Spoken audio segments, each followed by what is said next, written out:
You know those stories about school trips, the ones that are supposed to be fun? Well, this isn't one of them. Today's story comes from a popular Hindi horror series, and it's a dark one. This isn't just about getting a good scare. It's a chilling tale about a trip that went horribly, horribly wrong. At its heart, this is a story about three friends. It starts with that buzz of adventure, But I have to warn you right now, it ends on their very last night.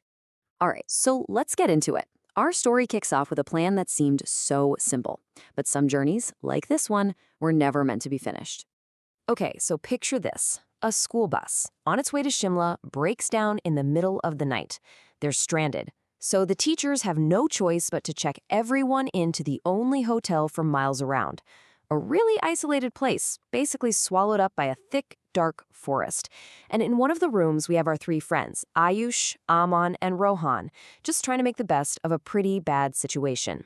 So they're looking out their hotel window, and that's when they see it, a lake shimmering deep inside the woods. And this sight sparks a really dangerous idea. See, they remember this story about some other kids who became legends at school after a midnight adventure.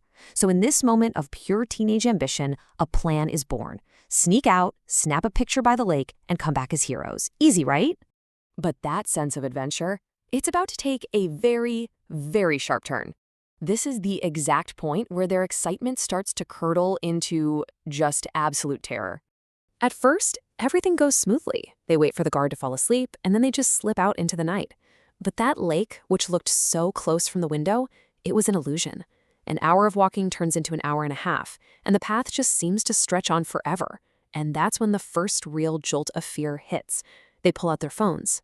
No signal. Nothing. They are completely, totally lost. And while they're arguing about what to do, they suddenly realize Rohan is gone. Suddenly, they hear someone running nearby. They think it has to be Rohan. Even though they're scared, they're not going to leave him behind, so they follow the sound. Which brings us to the big question. Who or what was really waiting for them out there in those woods? The sound of running stops. The forest goes completely silent. And then, a new sound cuts through the darkness. This strange scraping noise. It sounds like someone is digging. Being super cautious, they peek through some bushes, and they see him. It's Rohan. His back is to them, and he's just clawing at the dirt, frantically digging a hole with his bare hands. They call out his name. Their voices are trembling. And then he slowly turns around to face them. And this is the first real moment of pure horror. His eyes are gone. Just gone. In their place are these two empty, pitch-black voids. The friend they knew just a few minutes ago has vanished, and he's been replaced by this thing, which is now staring at them with this unholy rage. Aman rushes forward to help, but Rohan, or whatever's inside him, shoves him back with this insane, inhuman strength. After a really violent seizure, Rohan just collapses. Ayush moves in to help, but then he sees Aman, just sitting there on the ground, totally silent. And when Aman finally looks up, his eyes are black too. The horror has spread. And before anyone can react, Aman just bolts, running deeper and deeper into the forest. So now, the two friends who are left have no choice. They have to follow Aman, and this chase is going to lead them right to the source of the nightmare, where they're about to confront the true face of the evil that's been stalking them. So Ayush and a still-dazed Rohan are chasing after the possessed Aman, their phone flashlights just frantically cutting through the darkness. The chase finally ends in a clearing where this creepy, ancient house is just silhouetted against the sky, a ruin that seriously looks like it hasn't seen a living soul in 100 years. They know they have to go inside to save their friend. As they step into the ruin, they're met with this impossible, horrifying sight.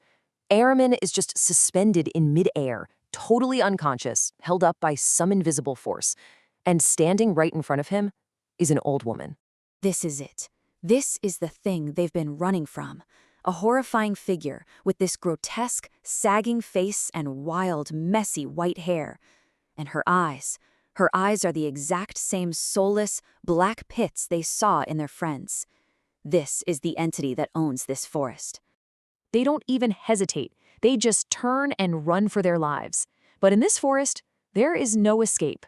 The very lake they were searching for is about to claim its price.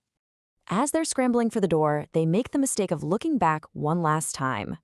The old woman isn't walking. No, she is crawling down the stairs unnaturally fast, like some kind of horrible insect, and she is right behind them. They burst out of that house and just run blindly, with that creature scuttling right behind them. They finally crash through the trees and find themselves right at the edge of the water, the very same lake they were looking for. In their panic, they fall in, and immediately, this powerful force just pulls them under. Ayush manages to fight his way to the surface, only to watch in absolute horror as Rohan is dragged down into the depths, disappearing forever. The shock is just too much. Ayush blacks out. When he wakes up, the nightmare is finally over, but the horrifying lessons are really just beginning. Because some stories aren't just for fun, they're warnings. Ayush wakes up back in his hotel room, but outside, it's just chaos. Police are everywhere, and on the ground, under 2 white sheets, are the bodies of his best friends, Aman and Rohan. The official report is going to call it a murder, but the locals? Well, the locals know the real story. See, this is the legend the locals all tell. Years and years ago, an old woman lived peacefully in that house, but some greedy villagers murdered her to take her land, and then they threw her body into the lake. Now her vengeful spirit is still there, tied to that place, taking revenge on anyone who dares to trespass in her forest at night. The boys learned a terrible, terrible lesson. Some places are better left alone, and some legends are very, very real. Which leaves us with one final, chilling question.